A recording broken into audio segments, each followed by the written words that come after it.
Well, good morning, ladies and gentlemen. Welcome back along to Oakfield Farm, and you join me here as we are just watching Barry crack on with his mowing this morning. We're out in the kind of the front paddock here.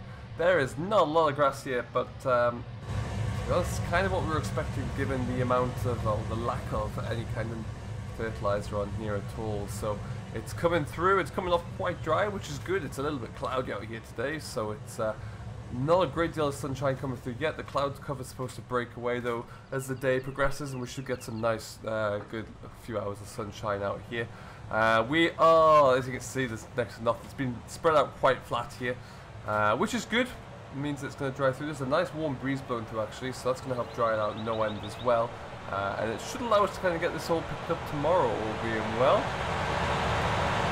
There we go, it's looking fantastic there. We're of course using GPS here on the 6250, so it's arrow straight and looking great. We're going to mow this field down for now. We've got a few other little paddocks we might do as well. I'm just trying to decide what's up with that and what we want to do. We will be baling this into silage. We've got an interesting demonstration coming from a new wrapper today, so hopefully we're going to get that all done. Again, like I say, interested to see how that all works. But aside from that, yeah, we're going to put this into some pit silage, or into some baled silage, beg your pardon, because there's not a lot here. It's not worth bringing out the contractors for the pit. And then yeah, it's just good to get a start really. Now it's been a while since I have been with you here on Oakfield Farm, so we're going to go and just have a bit of a look around, see what's different. There's been a few changes we've made here and there, so it's quite important that we have a look into it all. Just going to give you an update. Oh, he's missed that bit there. Out of the way, birds. Let's have to open my gate up again. We have, yeah, there's a couple of different machines since we were last here, I do believe.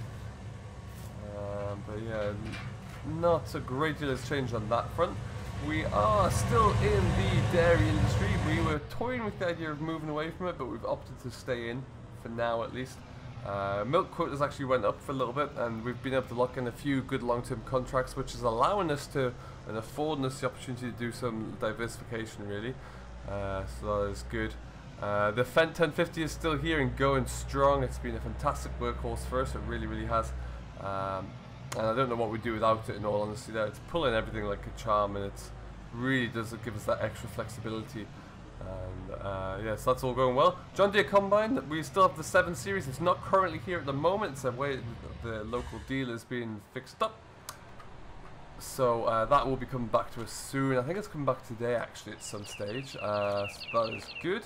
Other than that, there's the big gill in there, and the chaser bin we still have a hold of as well. And the reason we use the chaser bin a lot, we do have tractors, we do have trailers here for carton grain. Chaser bin though, we have adopted more of a haulage process with that, so we have a 40-ton bulker trailer that carts away a lot of the grain. Combine's coming back into there when it arrives, and that does a lot of our haulage work, to be honest. So we will let it do its thing, and it's just a little bit quicker for us really. We came back to a Fendt. We did have a large Ford for a while, but we traded in the T7. We went back to a Fendt. This is a 722 Profi Vario, and it's a little bit more versatile. We're able to do a lot more with the crop protection on this, so it does a lot of the spraying, a lot of the fertilizer spreading. Row crops are on this one predominantly through this time of year, so it does a lot of that work.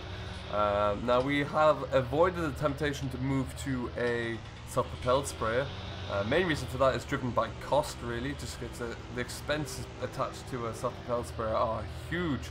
Whereas we have a good trailed sprayer here. This is 30 meters wide, and it allows us to cover all the ground we need to cover pretty easily actually, I must say. Land-wise, we've lost a few areas of land that we had on lease. We've had to relinquish those. We are looking to try and get those back, or to regain the land that we lost, but we're just going to have to wait there for a little while. We are today though going out to look into the possibility of getting a little bit of tier 3 coverage put onto some of our crops. If I show you just open up our PDA here, and we'll have a quick look into our land area that we can speak of as our own right now. So as you can see, we're very much clustered in and around the east side of the main highway. That is kind of by design at the moment there, although we are we do still have the large field just opposite the main yard there. Regarding what's we did put that into beat actually this year just as a crop break. We're going to be going out there today to spray a little bit of the canola, a little bit of oilseed rape, and just see how that goes. And then, like I said, yeah, ideally we'd like to get across into some more land, but right now there's a little bit extra into grass that we need to think about what we're going to do with that. And then we've got we've got a lot in grass at the moment that we might look into just tearing out of grass at some stage soon. But that's going to be a decision for later on in the year as we get through this spring, really. For now, though, like I say, we're going to take the fence away and see what we can get going with here. I like to get this done nice and early. There is a slight breeze. It's not too strong though. It's not going to affect us with the spraying too much. Just allow us to get cracking properly here. And up we go.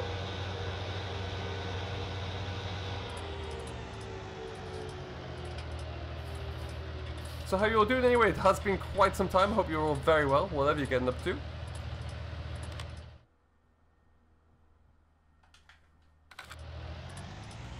We have been full of busy here. There's always a lot of change over at Oakfield here, but it's always nice to just keep cracking along. Where possible, we always try to kind of keep some consistency. Since we last spoke there, our last couple of harvests have been fairly solid actually. We've done very well there. Our 5-year average yield is slowly rising as well, which is always nice. Helps when you're trying to plan. All of the budgets, it does really help to kind of have a slightly bigger and better yield than expected. There is our sugar beet crop. That's going to be a big looking crop this year. That is the last of the sugar beet we've got at the moment. It was predominantly just a break crop. I am thinking because of the heavy impact it has on the soils that we might use a break crop of like a stubble turnip or an oilseed radish and let it be grazed off by local livestock.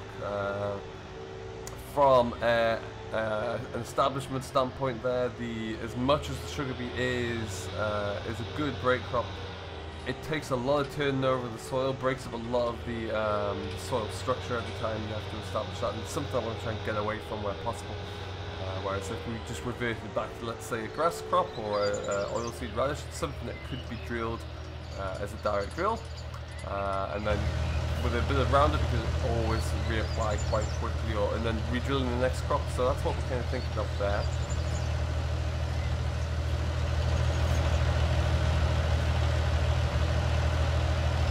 I do like this fence. It's a nice size. It's a good looking little combination for this drip sprayer. This is a Sigwip. It's a French manufacturer, but nice looking sprayer there.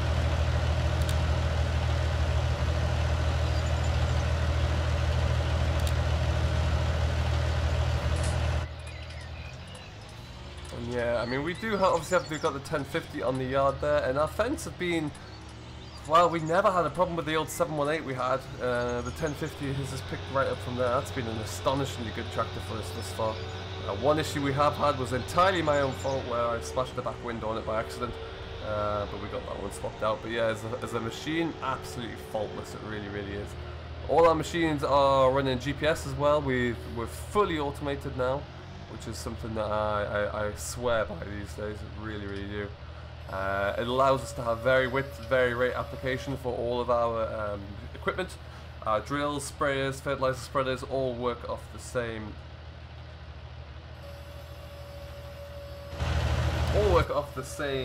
Database, so it allows us to know when we're spraying exactly what the variable rate of application was and how that's going to affect us and how much spray we need to put down there. It really is a lifesaver. Let's do that. Send this back a touch. That's perfect. Now, door shut as well.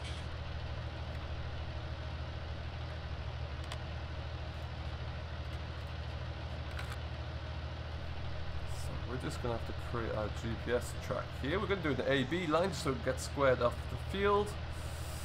Should be just good to go there.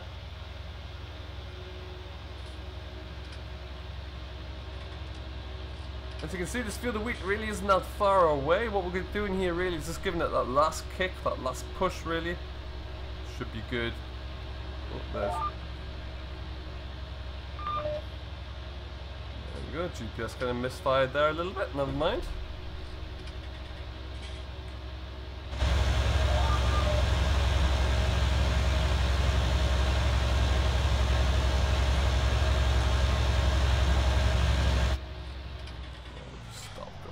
Here, all the width isn't quite right.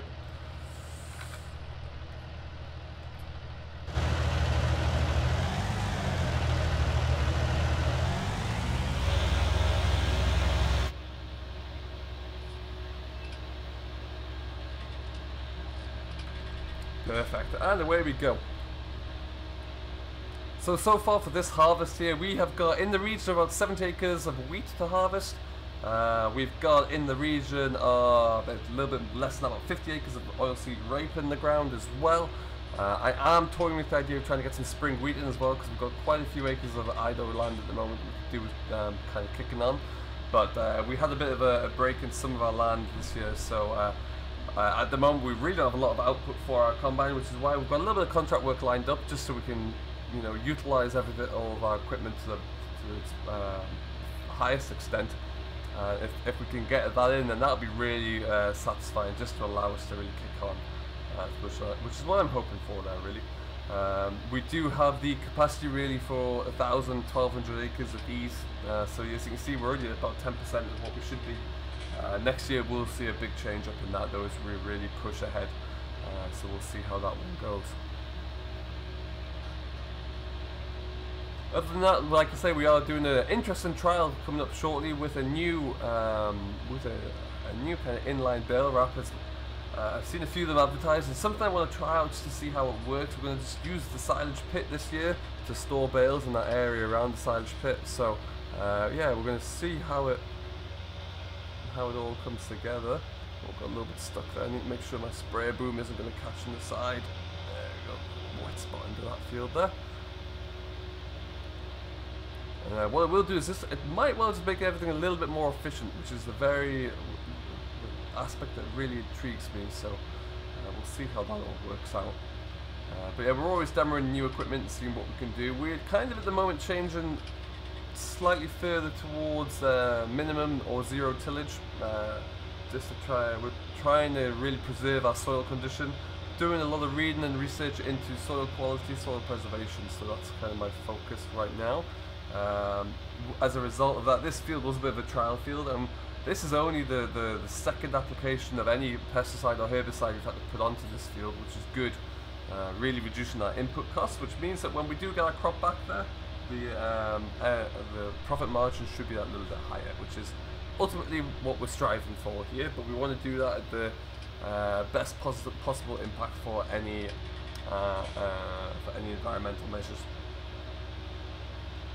Certainly by coming into the land of the fence as well, with more and more fence, they're by far and away the most efficient machine that we have on the yard. The John Deere is a nice machine, the 66R series. It is a good tractor. Barry really likes to drive that one as well. He does enjoy it, which is also important, a big consideration when we're choosing our machines. So if he's happy with it, then we're happy and we're going to let him go.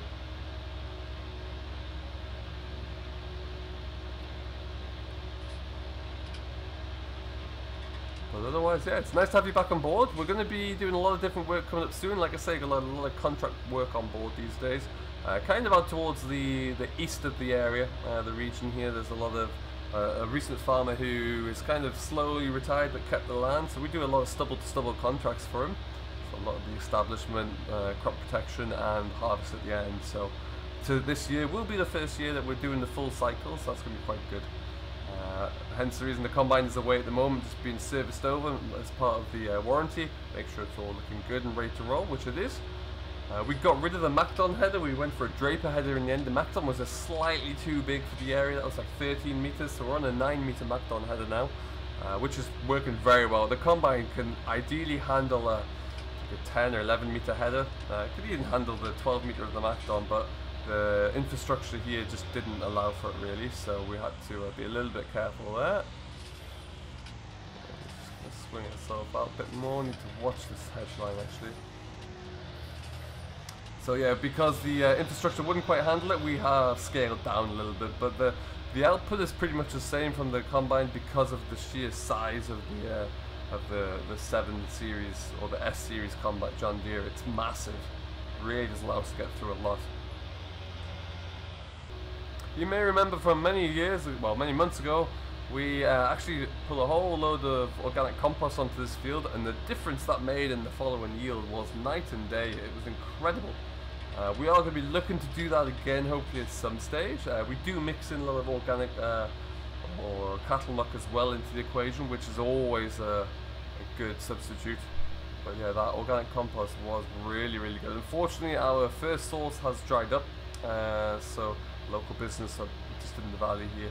We need to see if we can find another one pretty quickly.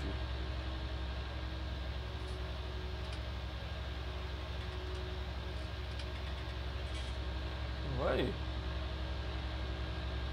Just like that, we're at the end of the first headland. We're going to continue with this field. I'm probably going to leave it here, to be honest, there, and we'll get this field wrapped up as quickly as possible. Stay tuned for more from us here at Oakfield Farm, where we'll be bringing you an update as we progress with the silage and with a demonstration of that new machine, which I'm going to be picking up from a store nearby. It's a dealership called Marvel Machinery, who seems to be the preferred partner here, so we're going to have a look into that one for sure.